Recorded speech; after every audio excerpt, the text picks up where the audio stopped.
우리 오늘 말씀 제목은 사명이 이끄는 공동체라는 제목입니다. 사명이 이끄는 공동체. 일전에 제가 미국의 교단을 섬길 때에 우리 교단에서 총회를 하는데 저기 어디인가 모여가지고 거의 한 4,500명의 목회자들과 장로님들이 모여가지고 총회를 하는데, 그 총회에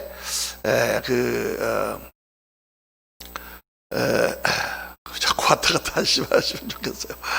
갑자기 말이 딱 끊어지네. 그 총회의 타이틀이 Living the Call Together. The Call이라는 말은 소명이라는 것입니다. Living, 소명을 위해서 산다. Together, 같이. 이렇게 했어요. 이거를 한국말로 번역을 해가지고 내가 이제 우리 한국 목사님들한테 해야 되는데, 이게 Living the Call Together, 이게 너무 번역하기가 어려운 거예요.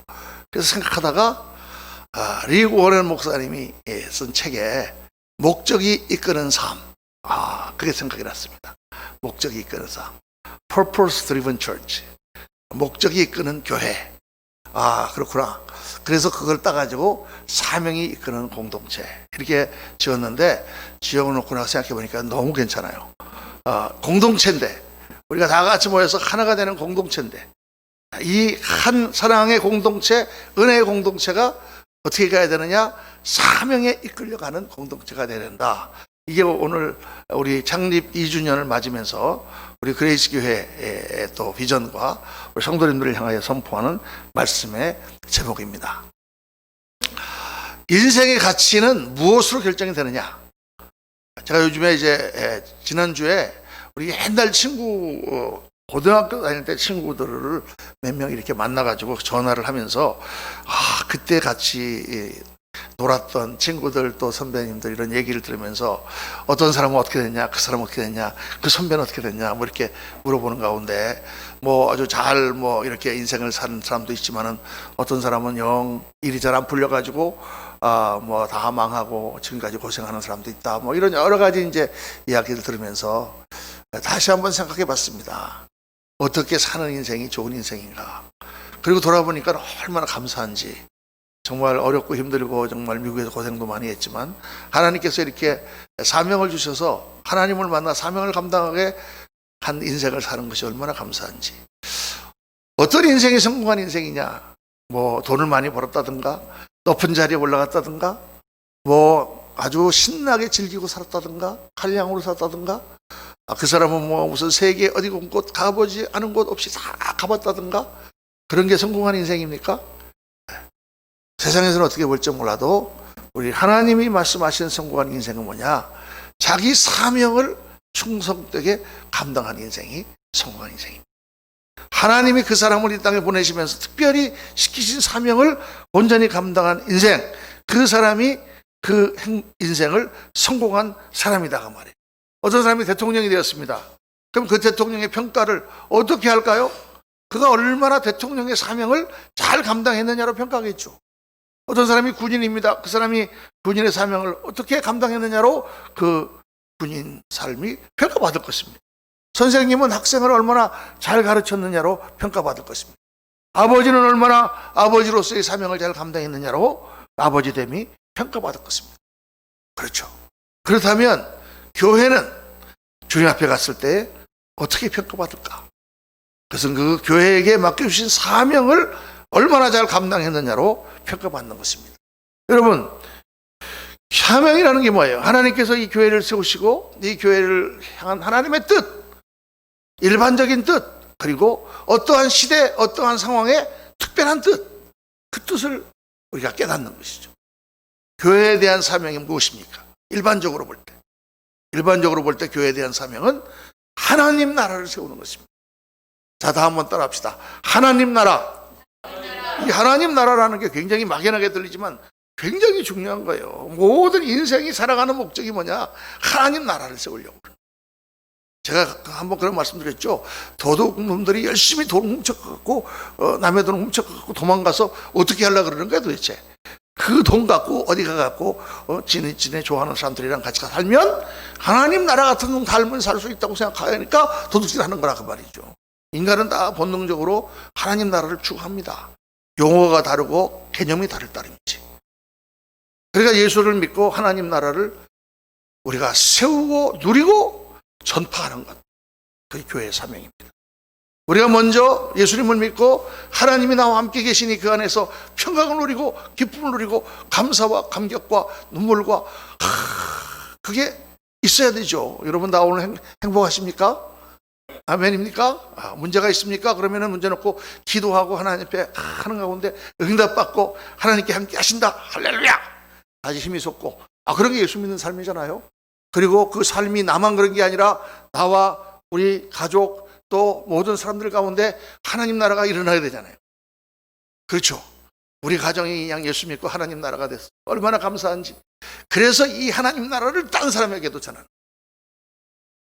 근데 뭐 하나님을 믿기 믿었는데 뭐 맨날 부부싸움이고 뭐 그냥 우장창 뭐 그러는데 그냥 예수 믿는 것도 힘들어 죽겠고 교회 다니는 것도 힘들고 그런데 가서 뭐 전하기는 뭘 전해? 뭘 전할 거 도대체? 아유, 예수 좀 믿으세요. 뭐 싸움 막 하고 막 그렇지만 예수 믿으세요. 뭐 기쁨도 하나도 없어요. 근데 예수 믿으세요. 이 말이 됩니까? 하나님 나라를 누리지 못하는 사람이 뭘 잘한다는 거예요, 도대체? 자기도 돈이 없는 사람이 뭘 남한테 꿔준다는 거예요. 있을 수가 없는 거죠. 그러니까 우리가 그 자리까지 가야 되는 거예요. 몸된 교회를 세우고 교회가 정말 하나님 나라 체험하고 변화가 되고 예수 그리스도 안에서 성령의 충만함을 입어서 정말 우리와 우리 주위가 하나님 나라로 변하는 놀라운 그런 경험을 가지고 다른 사람에게 가서 당신도 이 예수를 믿고 인생을 바꿔라. 이 땅만 있는 게 아니다. 영원한 삶이 우리에게는 있다. 그리고 이 땅에서도 우리는 하나님 나라를 누릴 수 있다. 할렐루야. 그것이 우리의 믿음이고 또 우리가 전파해야 될 제목인 줄로 믿습니다. 당연히 그렇게 되는 것이죠. 그래서 궁극적인 교회의 사명은 뭐냐? 하나님 나라를 전파하는 거예요. 하나님 나라를 전파하는 것입니다. 예수를 믿는다는 게 도대체 뭡니까, 여러분? 예수 믿는다는 게 뭐죠? 우리는 예수님을 믿음으로 일단 어떻게 됐습니까? 하나님의 세상을 처럼 사랑하사 독생자를 주셨으니 이는 누구든지 저를 믿는 자마다 멸망치 않고 뭘 얻는다고? 영생을 얻게 하려. 우리 예수님을 믿는다는 것은 제1차적으로 우리가 지금까지 수천 년 동안 사람들이 고민하고 해결하지 못했던 죄와 죽음이라고 하는 문제를 해결한 사람들이잖아요. 하나님의 심판으로부터 우리는 자유하게 된 사람들이잖아요. 예수 그리스도 때문에 죄 사함을 받고 영원한 지옥으로 들어가지 않고 영원한 천국으로 우리가 들어가는 사람들이잖아요. 이게 얼마나 놀라운 사실입니까, 여러분? 근데 만약 정말 그게 진짜라면 여러분, 그거를 나 혼자만 알고 있고 다른 사람한테 얘기해 주지 않는 것은 태만한 게 아니라 그건 나쁜 거예요. 지금 화산이 지금 폭발하려고 지금 막 볼볼 끓고 있는데 내가 딱 지지력을 딱 해보니까 화산이 지금 일주일 안에 폭발하게 돼 있어. 확실해. 그래서 나가가지고 자기 차를 타고 자기 혼자 도망을 가. 그런 사람을 보고 여러분 뭐라고 그러겠어요? 이런 나쁜 놈 있나? 그 사람이 뭐 잘못했어요? 자기가 아는 걸 전하지 않았을 따름인데 지금 코로나보다 더 무서운 흑사병 패스트가 돌아가지고 그냥 사람들이 도처에 죽어나가고 있어요. 그런데 그냥 누가 와가지고 미국에서 뭘 갖고 왔는데 이것만 먹으면 낫는 약을 내가 받은 거야. 거기 가면은 그 약이 있어. 가서 누구든지 가면은 그 약을 다 얻을 수 있어. 그런데 나만 싹 먹고 다른 사람한테는 아무도 얘기를 안 해. 그런 걸 보고 뭐라고 그래요? 아유, 게으르신 분이시네. 그렇게 얘기하겠습니까? 아유, 좀 생각이 모자라신 분이시네. 그렇게 얘기하겠어요? 얘기 나쁜 놈아. 너만 먹고. 실제로 그랬다고 그러잖아요. 우리 우리 동생의 시집간 그 집이 이제 그 교장 선생님 댁인데 교회 절대 안 나갑니다. 왜 안 나가느냐? 지금으로부터 수십 년 전, 30몇 년 전, 그때 한국에 30몇 년도 더 돼요. 40, 50년, 50년 전에 그 아버님이 저 부산 사실 때, 마산인가 사실 때 콜레라가 돌아서 우리나라에. 콜레라가 그때 돌 때만 하더라도 콜레라를 우리나라에서 그거를 백신을 못 만들었어요. 그래서 그 콜레라 균을 가지고 일본에 가서 일본에서 배양을 해가지고 백신을 만들어서 가지고 오는데 보름도 넘게 걸리는 거예요. 그러니까 그동안 한 달 넘게 그냥 사람들이 다 죽어가는데 겨우 늦게 백신을 갖고 오는 거예요. 예방주사를 놔주는 거예요.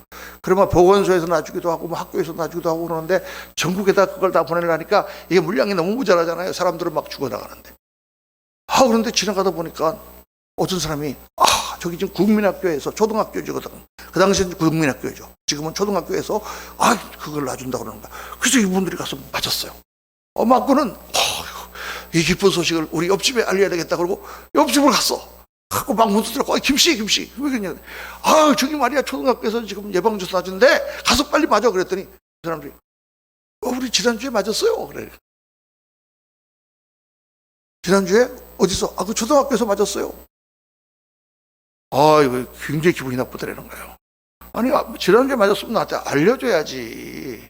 예? 근데 그 사람들이 교회 다니는 집사님들이었답니다. 그래서 자기들은 교회를 안 나가기로 결심했대요. 예.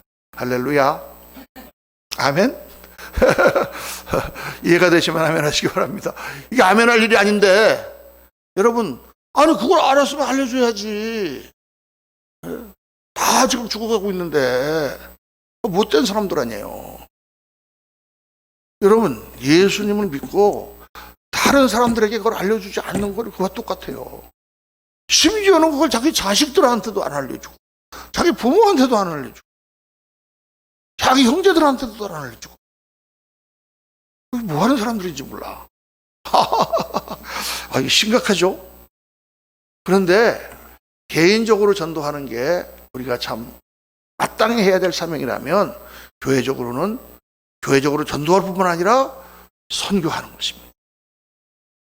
나라를 넘어서 민족을 넘어서 문화를 넘어서 왜? 처음에 유대 땅에서 일어난 복음이 그렇게 선교되지 않았으면 지금 우리는 아무도 복음을 받아들일 수 있는 사람이 없잖아요. 나라를 넘어서 그 복음이 전파가 돼야만 되잖아요. 그런데 하나님께서 전 세계에 복음을 전파하기 위하여 마련하신 방법은 딱 하나밖에 없습니다. 교회를 통하여 선교하는 거예요. 그러니까 지금 우리가 한국이 이 복음을 받고 가만히 있다 그러면 하나님의 저주를 받습니다. 하나님의 사명을 감당하지 못하기 때문에 하나님이 치신다. 그러니까 이건 엄청나게 중요한 사명이에요. 그래서 그레이스 교회의 사명은 뭐냐? 우리가 하나님 나라를 정말 애써서 누리고 하나님 나라를 찾고 하나님 나라를 소유할 뿐만 아니라 그것들을 전파하는데 어디까지 전파하느냐? 땅끝까지 전파한다. 이제 곧 북한도 열릴 것이고 또 앞으로 또 전파해야 될 그런 나라들이 많이 있을 것입니다. 그 손길에 누가 먼저 쓰임 받겠습니까? 하나님께서 우리를 보고 계신다. 그래서 오늘 이 안디옥 교회를 통해서 오늘 말씀을 통해서 안디옥 교회가 어떻게 하나님 앞에 쓰임 받았는가 여러분과 함께 생각해 보려고 합니다. 안디옥 교회는 어떤 교회냐? 안디옥 교회는 첫째로 때를 얻든지 못 얻든지 전파하는 교회였다. 왜 때를 얻든지 못 얻든지 전파하는 교회라고 우리가 말씀하느냐? 안디옥 교회는요 복음을 전파하거나 그렇게 할 수 있는 상황이 아닌 교회였다 그 말이에요. 왜냐? 안디옥 교회는 피난민들이 세운 교회입니다.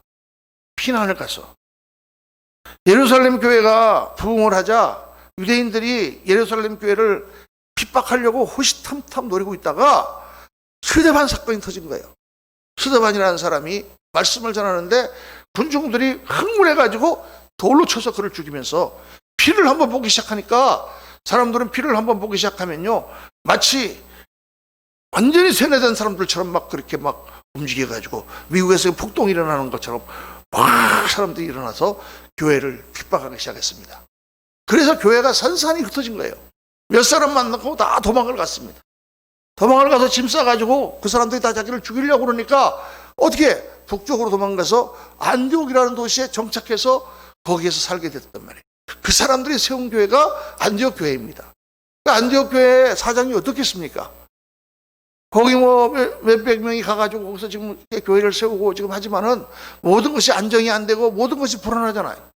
그런데 그들은 그럼에도 불구하고 열심히 복음을 전파했다. 유대인뿐만 아니라 헬라인에게도 복음을 전했다. 이방인들에게도 복음을 전했다.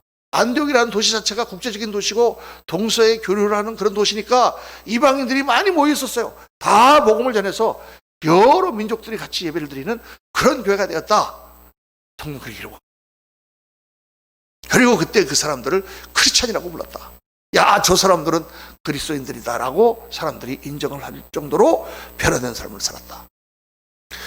왜 이 피난민들이 거기 가서 복음을 전했을까? 교회를 세웠을까? 그것은 교회를 세우고 복음을 전파하는 게 그들에게 가장 중요한 일이었기 때문에 그래요. 여러분, 우리의 삶은 뭐로 결정이 되느냐? 내가 뭐를 제일 중요하다라고 생각하는 거에 의해서 결정돼. 내가 뭐를 제일 중요하다고 생각되는 거예요. 예수님이 처음 광야에서 시험 받을 게 뭐예요? 40일 금식하셨는데 돌이 들어 떡이 되게 하라. 그래서 예수님께서 뭐라 그랬어요? 사람이 떡으로만 사는 것이 아니요 돌도 먹고 사느니라, 이렇게 말씀하셨습니까?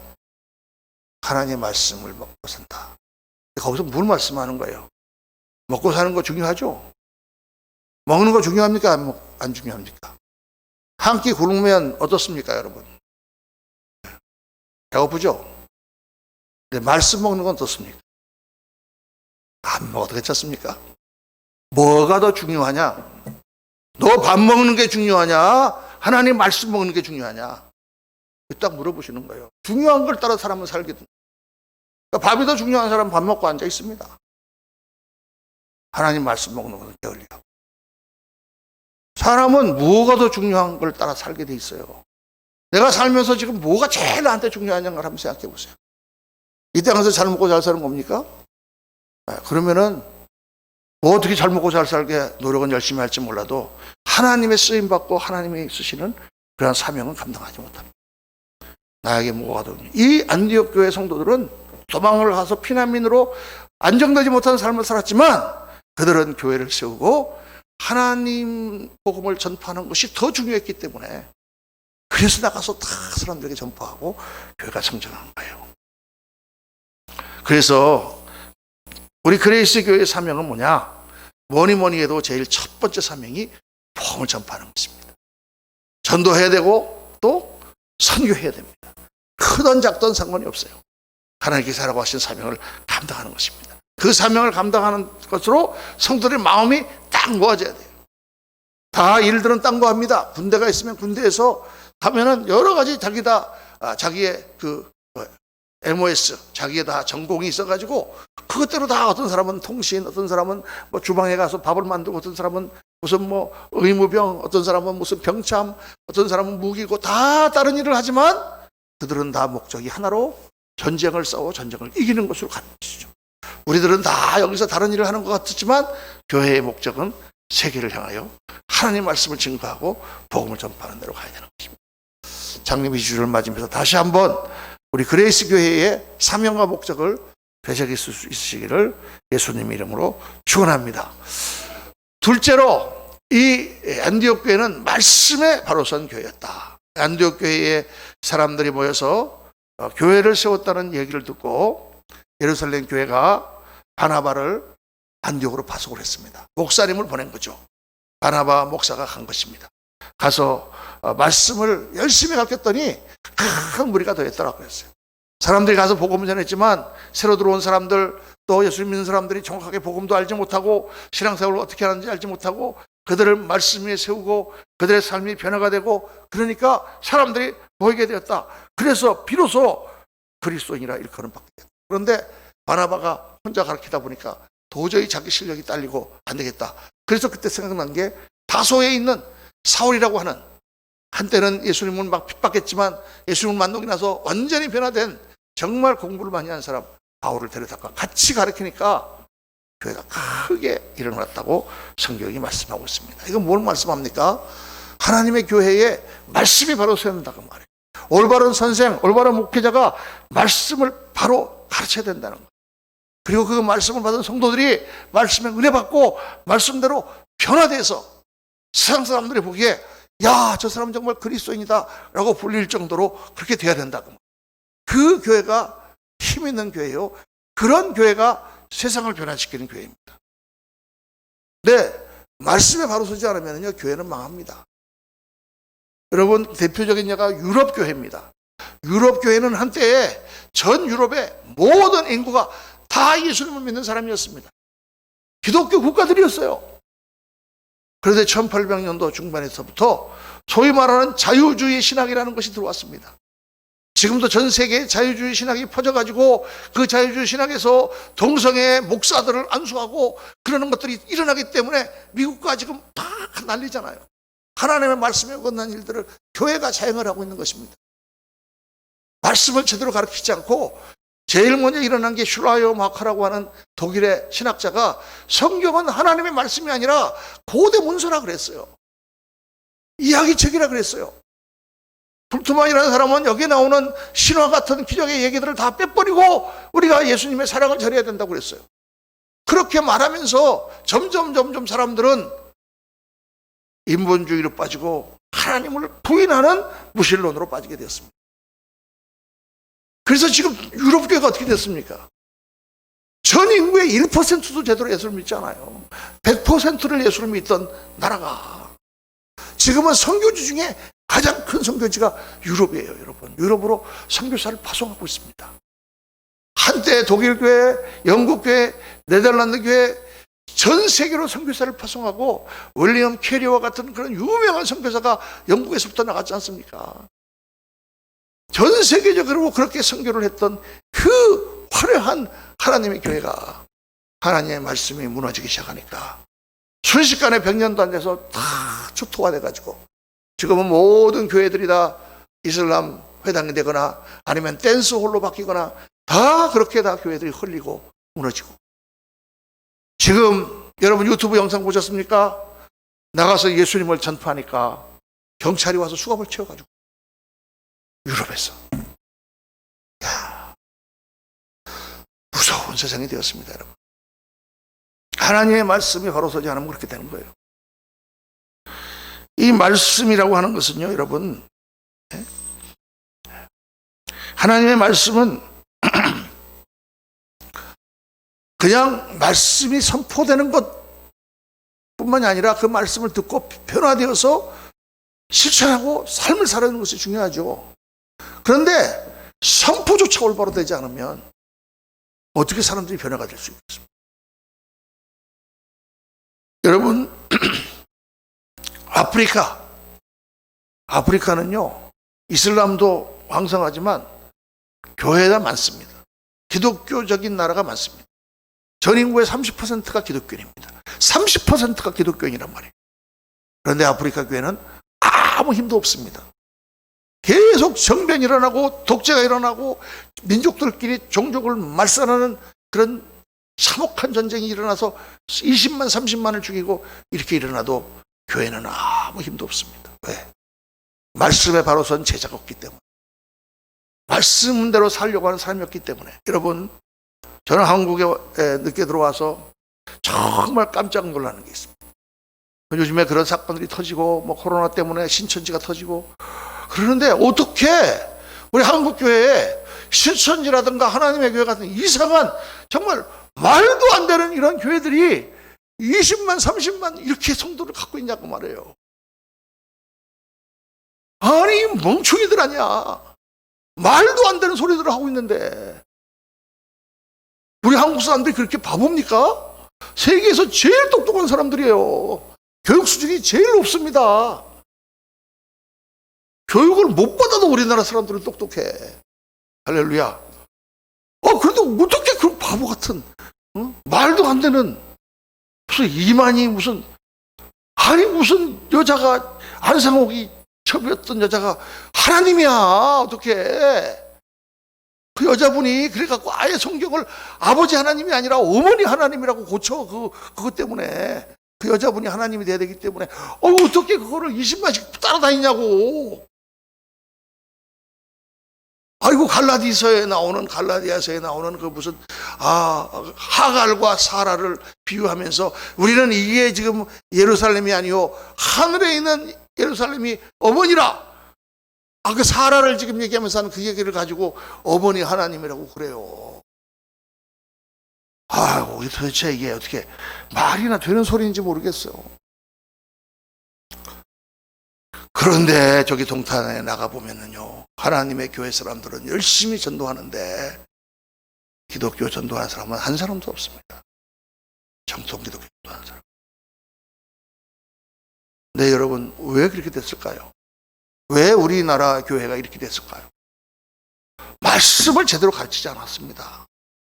그냥 교회 나와서 복 받아라, 돈 많이 벌어라, 애들 학교 좋은 데 보내라, 그것 때문에 기도하고, 그냥 우리가 건강해라, 아픈 사람들 기도하고 안수하고, 그냥 비나이다 이 땅에서 우리가 잘 먹고 잘 살게 해주시옵소서, 이것만 그냥 계속 가르치고 하나님 말씀을 제대로 가르치지 않았어요. 제가 볼 때 대부분 성도가 다 그거야. 이 땅의 삶이 더 중요해. 아닙니까? 여러분들은 안 그렇습니까? 제가 목회보면 다 그래요.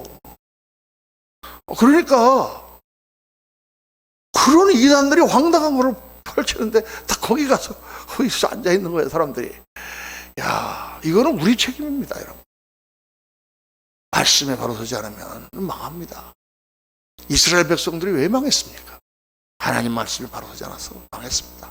말씀을 배우려고도 하지 않고, 말씀을 제대로 가르치지도 않고, 말씀대로 실천하려고도 생각하지 않고. 우리나라가 한때는 기독교인이 20%가 넘었습니다, 여러분. 그러나 교회는 아무 힘도 없습니다. 어떤 일들이 일어나도 다 교회는 잠잠합니다. 이 사회를 변화시키는 세상이 교회를 변화시키고 있습니다. 사랑하는 성도님들, 하나님 말씀 앞에 세상과 타협하지 않고 나아가는 성도들만이 하나님 나라를 세울 수가 있습니다. 여러분, 하나님은 이 땅에 하나님 나라를 세우시는 일에 반드시 사람을 사용하십니다. 하나님이 하시지 않습니다. 그걸 깨달아야 돼요. 하나님을 하시지 않습니다. 하나님이 사람을 통해서 하십니다. 하나님이 하셨으면 뭐 지금 이렇게 돼 있겠어요? 뭐 신천지가 걱정할 게 뭐 있어요? 하나님께서 가서 몇 분만 딱 이렇게 돌아가시게 하면 끝날 텐데. 하나님 그렇게 하시지 않습니다.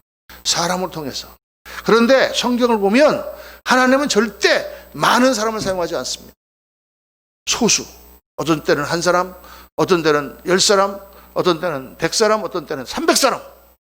300명의 기도원의 용사를 사용해서 수십만의 대군을 물리치십니다. 그건 뭘 말씀하느냐? 이 시대를 변화시키고 하나님 나라를 전파하는 어떤 사람들이 있어야 된다? 참된 제자들이 있어야 된다는 거예요.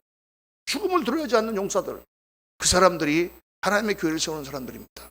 제가 여러분들에게 묻고 싶습니다. 제가 그렇게 말하면 다 아멘 하시겠죠? 그럼 여러분들은 어떤 그리스도인이 되고 싶습니까?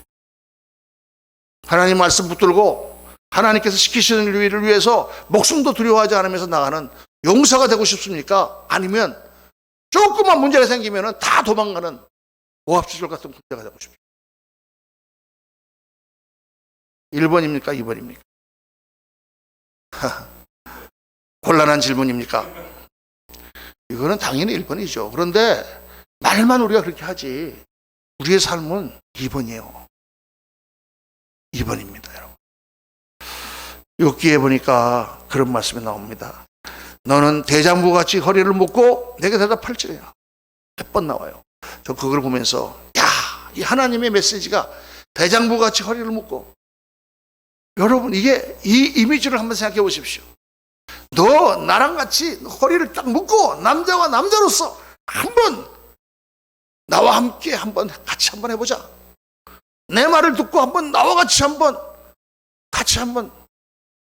맺어보자. 이런 말이잖아요. 그죠? 맺어보자. 나랑 같이 싸우자가 아니고 나랑 같이 맺어보자. 그 말 아니에요. 여러분, 하나님과 한번 맺어보세요. 하나님 한번 붙들고. 하나님 놀라우신 분입니다.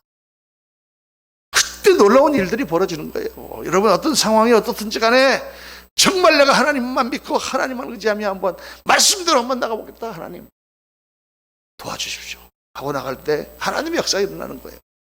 한 발은 거길 치고 한 발은 저쪽에 놓고 도망갈까 말까, 요거 조금 힘든 것 같은데 요때는 싹 빠지고 요때는 좀 들어가고 이렇게 하는 척하고, 이런 사람은 싸움 못합니다. 그런 사람은 하나님 사용하신 법이 없습니다, 여러분. 하나님께 쓰임받고 싶으신 분들은 아멘. 아멘, 할렐루야. 그러면 우리가 용사가 돼야 됩니다. 세 번째로, 안디옥 교회는 어떤 교회였냐? 가진 것으로 최선을 다하는 교회였습니다. 가진 것으로 섬기는 교회. 많아서 섬기는 것이 아니라 자기들이 가진 것으로 최선을 다해 섬기는 교회였다. 안디옥 교회는 사실 그 당시에 세워진 작은 교회죠. 시작한 지 얼마 안 되는 교회죠. 그런데 어떤 소문이 들려왔느냐? 예루살렘 교회, 자기들이 떠나온 예루살렘 교회에 흉년이 들어가지고 거기 있는 사람들이 너무 고통을 당하고 있다는 소리를 들었어요. 그러니까 다 모아가지고 선교원금을 만들어서 그것을 장로들을 통해서 보냈습니다. 바나바와 사울의 손으로 장로들에게 보냈습니다. 여러분, 생각해보면은, 아니, 예루살렘 교회는 큰 교회고, 거기는 사람들이 많은 교회고, 지금 안디옥 교회는 가서 시작한 개척교회나 마찬가지 교회인데, 무슨 개척교회에서 큰 교회에다가 선교원금 보내느냐? 그렇게 생각할 수 있겠지만은, 거기가 어려우니까. 자기가 가진 걸로 줄 아는, 그래서 그들은 더 큰 사역에 쓰임받을 수 있었다고 말합니다. 여러분, 하나님은 우리가 하기에 따라서 사명을 맡기십니다. 하나님은 지금 사명을 맡길 사람을 찾고 계세요. 기다리고 계세요. 우리가 준비가 될 때 하나님은 맡기시는 거예요. 유명한 달란트의 비유가 있잖아요. 5달란트, 2달란트, 1달란트를 어느 주인이 부자가 가면서 그들에게 거금을 맡기고 먼 나라로 떠나면서 그것으로 장사해라. 그랬더니 5달란트 받은 사람은 5달란트 남기고 2달란트 받은 사람은 2달란트 남기고 1달란트 받은 사람은 그거 땅에 묻어뒀다가 갖고 와가지고 주인이 야단을 맞고 하는 그 달란트의 비유를 여러분 다 아실 것입니다. 제가 옛날에 청년들 데리고 성경 공부할 때 그 비유를 갖다 공부하면 다 청년들이 제일 처음 나오는 질문이 뭔지 아십니까? 왜 어떤 사람은 5달란트 주고 어떤 사람은 2달란트 주고 어떤 사람은 1달란트 줍니까? 왜 이렇게 나오는 거예요? 요즘 청년들이 꼭 그렇게 생각해. 왜 어떤 사람들은 금수저 물고 어떤 사람들은 은수저 물고 태어납니까? 이렇게 꼭 물어봐요. 그래서 제가 뭐라고 했겠습니까? 대답을. 야, 너 같으면 누구한테 5달란트 맡기겠냐? 답은 너무 쉽지. 5달란트 맡길만 하니까 5달란트 맡기는 거지. 2달란트 맡길만 하니까 2달란트 맡기는 거지. 그러면 1달란트도 맡기지만 하지 않은데 1달란트 맡겼더니 땅에다 묻어놓고 갖고 오잖아요. 아주 쉽습니다, 여러분. 하나님이 맡길 만한 사람에게 맡기는 거예요. 그럼 어떻게 그러면 5달란트 받은 사람은 5달란트 맡길 만한 사람이 됐을까? 이거는 제가 상상한 겁니다. 어떻게 됐을까요? 처음에 그 사람도 1달란트 몇 개 받겠죠. 그럴 때 너무 잘해. 2달란트 몇 개 받겠죠. 그때 너무 잘해. 그러다 보니까 5달란트 맡기는 것입니다. 하나님의 일은 그렇게 하세요. 그러니까 중요한 건 뭐냐? 하나님께서 지금 나에게 맡겨주신 작은 일, 그 충성하는 것입니다. 그거 보고 너는 할만하네 하고 또 큰 일을 맡기신다. 성경에 보면은 다윗이 양떼를 치는 가운데 양들을 잘 돌보는 걸 보고 하나님께서 그들에게 백성을 맡겼더니 백성도 잘 공교하게 그렇게 다스리더라. 양떼를 치는 걸 보면 백성을 맡기는 자질을 하나님께서 보시는 거예요, 여러분. 그게 여러분 우리 사실 사역의 전부입니다. 저는 처음에 예수님을 믿고 신학교에 가려고 생각을 했는데 아무리 생각을 해도 나 같은 사람이 목사가 될 것 같지 않아. 어떻게 나 같은 사람이 목사가 되나? 나도 그렇게 생각하니까 우리 집사람은 더 그렇게 생각해. 어떻게 당신 같은 사람이 목사 되면 교회가 이거는 좀 안 좋게 된다 이렇게 생각해요. 다른 사람들도 다 그러는 것 같아. 그거 어떻게 하겠습니까? 그런데 제일 처음에 은혜를 받고 나니까 너무 기뻐가지고 제일 하고 싶은 게 뭐냐? 청소를 하고 싶은 거야. 교회 청소를. 교회 청소를요. 그리고 교회 청소를 하다가 결국 어떻게 됐냐? 교회 사찰로 자원했어요. 무급 사찰. 돈 한 푼도 안 받고 교회 옆에서 살면서 매일 교회 치우고 새벽 예배 기도 때 교회 문 열고 한 사찰을 제가 2년 동안 했습니다. 할렐루야. 놀래지도 않으시네. 근데 그 2년 동안 사찰을 하면서 제가 그때요 박사과정이 있었어요. 대학교에. 석사 마치고 학벌도 좋은 사찰이 아마 그렇게 학벌 좋은 사찰 없을걸. 그런데 그걸 하면서 열심히 했습니다. 너무 좋았어요. 화장실 청소하고 저기 구석 군데 청소하다가 보면은 저 구석에 먼지가 쌓여 있는데 아무도 안 봐. 거기는 보는 사람이 없어. 그래서 그 백큐브 넣으려면 힘들고 그래갖고 아예 그냥 놔두고 하자고 쭉 청소하고 저 끝나고 가려고 하면 자꾸 그게 생각나는 거야. 하나님이 보시는데 다시 돌아와가지고 탁 집어넣어가지고 안에까지 싹 청소하고 그러면서 하나님께서 조금씩 저를 변화시켜 주시는 훈련을 받고 그러면서 신학교에 들어가고 전도사가 되고 목사가 되고 여러분 작은 일을 나한테 주는 걸 충성하십시오. 하나님이 더 큰 일을 맡기시고 또 위대하게 쓰십니다. 안디옥 교회는 없는 가운데 선교하는 교회였습니다. 그 작은 교회가 무슨 선교를 하냐? 우리 교회가 지금 개척교회가 무슨 선교사를 파송하느냐? 그런데 저는 그렇게 생각하지 않습니다. 우리 교회는 선교사를 파송하는 만큼 큰 교회예요. 할 수 있는 만큼 우리가 하는 거예요. 가난할 때 효도하는 아이가 커서 부자가 돼도 효도합니다. 가난할 때 효도하지 않은 아이가 돈이 많이 벌면 효도하겠습니까? 그렇지 않습니다. 오늘 우리가 예수님 믿고 우리 그레이스 교회가 어떻게 세워지고 어떤 방향으로 나가야 되는가를 오늘 안디옥 교회를 보면서 우리는 다 깨달을 수 있습니다. 하나님 맡기신 사명, 복음 전파의 사명, 우리 하나님 나라를 누리고 하나님 나라를 전파하는 사명 감당해야 된다. 말씀 위에 우리가 똑바로 서야 된다. 그리고 우리는 작을 때부터 하나님이 기뻐하시는 일을 숨기고 나가는 교회가 돼야 된다. 하나님 채워주시니까. 할렐루야. 여러분 예수 믿고 축복받고 즐겁고 행복하게 사는 거 중요합니다. 그러지 말라는 거 아닙니다. 여러분 다 그렇게 되시기를 예수 이름으로 축원합니다. 성공하십시오. 그런데 그것보다 더 중요한 것은 말씀대로 사는 힘 있는 예수님의 제자가 되는 것입니다. 내가 정말 흔들리지 않는 주님의 제자로 이 짧은 인생 살고 곧 주님께서 나를 만나실 때 살아야 더 착각과 충성된 종아 그렇게 주님을 만나야 될 줄로 믿습니다. 우리 그래서 교회가 그런 제자들을 키우고 그런 성도들이 모여서 이제 위대하게 이 시대의 하나님의 역사를 감당해가는 그런 교회로 세우시기를 예수님 이름으로 축원합니다. 우리 기도하겠습니다. 할렐루야. 감사합니다. 아버지 하나님, 오늘 저희들 말씀을 받으며 다시 한번 주님이 주신 비전을 새롭게 하기를 원합니다. 그저 무능력한 그리스도인, 그저 내 앞에 있는 일 때문에 발발 떠는 그리스도인이 아니라 사명을 가지고 피난을 가서도 전도하며 하나님의 교회를 세우는 일을 최우선으로 여기고 우리의 삶을 들여서 그리스도의 말씀대로 사는 참된 제자, 땅끝까지 복음을 전파하며 작을 때부터 하나님에 대해 충성하는 그러한 교회, 그러한 성도로 세워지기를 원합니다.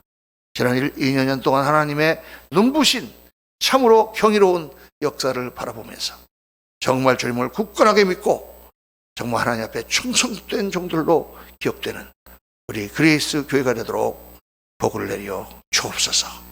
우리 구주 예수 그리스도 이름으로 감사하며 축복하며 기도하옵나이다. 아멘.